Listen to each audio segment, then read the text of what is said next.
একটা ভয়ঙ্কর হাদিস বলেছেন, এই হাদিসটা যতবার পড়ি থরথর করে আত্মাটা কাঁপে।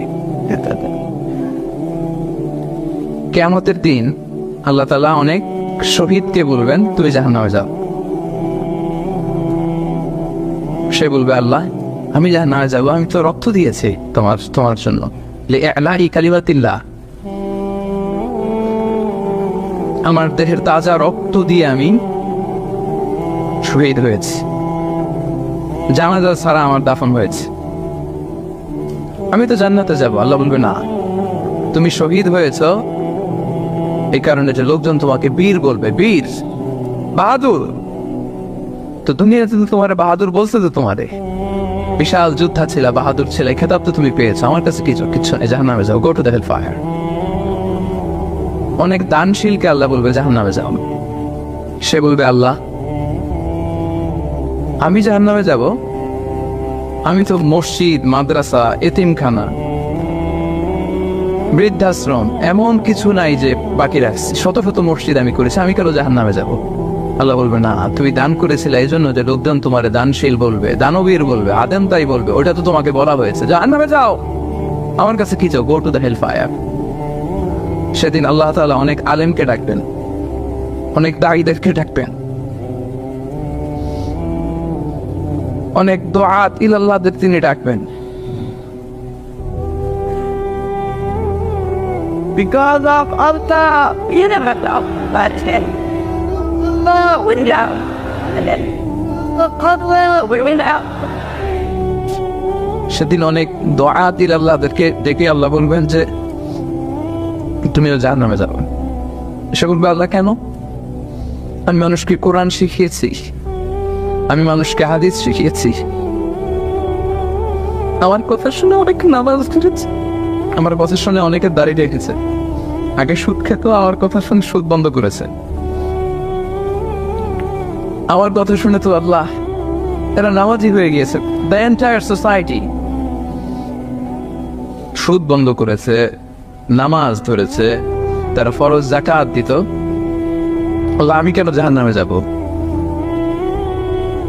আল্লাহ বলবেন তুমি এই দাওয়াতি কাজ করেছো, লোকজন তোমাকে বড় আলেম বলবে, লোকজন তোমাকে বড় সেলিব্রিটি বলবে, লোকজন তোমার নামে তাকবীর দিবে, তোমাকে বড় আলেম বলবে, বড় দাঈ বলবে, এটা তো বলা হতো তোমাকে দুনিয়াতে, আল্লামা বলে ডাকা হতো তোমাকে, বাহারুল উলুম বলা হতো তোমাকে, জ্ঞানের সাগর, অনেক বড় দাঈ, অনেক বড় সেলিব্রিটি তোমাকে বলা হতো এই দুনিয়াতে। তো যা চেয়েছো তা তো পেয়েছো, আমার কাছে কি চাও? আমার কাছে তোমার জন্য কিছু নাই, go to the hell fire, তুমি জাহান্নামে যাও। আল্লাহ এরকম আলেম হওয়া থেকে আমাদেরকে তুমি বাঁচাও। আল্লাহ লোক দেখানো মানসিকতা, এই শো অফ থেকে আল্লাহ তুমি আমাদেরকে হেফাজত করো। তাহলে 4 নাম্বার যে রোগ আমরা চিনে ফেলছি না, এটার নাম কি? রিয়া। নামাজ পড়তেছি, মানুষ আমারে বড় মুসল্লি বলে, হজ করে আসছি যেন আমার নামের আগে আলহাজ লাগায়, যাকাত দিচ্ছি, যাকাতের শাড়ি লুঙ্গি, দানবীর শিল্পপতি এটা যেন বলে, জিহাদের ময়দানে গিয়েছি, ইসলামের জন্য মিছিল দিচ্ছি, যাতে মিডিয়াতে আমাকে সবার আগে দেখা যায়। আল্লাহ বলবে go to the hell fire, জাহান্নামে যাও। এগুলো একটাও আমার জন্য করো নাই, তুমি যা চেয়েছিলে দুনিয়াতে তুমি সেটা পেয়েছো, আমার কাছে কি চাও? কিচ্ছু নাই আমার কাছে তোমার জন্য, যাও। রিয়া মানে লোক দেখানো মানসিকতা, শো অফ মেন্টালিটি, এটা নাই কারণ।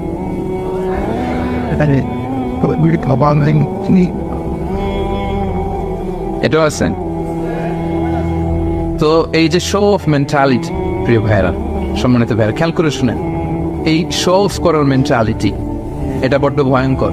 লৌকিকতা, লোক দেখানো মানসিকতা, এবং সোশ্যাল মিডিয়ার কারণে এই ব্যাপারটা আরো ভয়ঙ্কর হয়ে গিয়েছে। নানা কারণে ভালো কাজগুলো শেয়ার করতে হয়, বিভিন্ন ইভেন্ট শেয়ার করতে হয়, কিন্তু জায়গাটা বড্ড পিচ্ছিল। যদি আল্লাহকে দেখাতে না চেয়ে মানুষকে দেখাতে চাওয়া হয়, ওইটা আল্লাহ কবুল করে না, এটা ভয়ঙ্কর। সুনানে ইবনে মাজার হাদিস, সাহাবারা দাজ্জালকে নিয়ে ভয় পাচ্ছিলেন, দাজ্জালের আলোচনা করতেছিলেন। রাসূল সাল্লাল্লাহু আলাইহি ওয়াসাল্লাম আসলেন, এসে বললেন, আমি কি তোমাদেরকে দাজ্জালের চাইতে বড় একটা ফিতনার কথা বলবো না?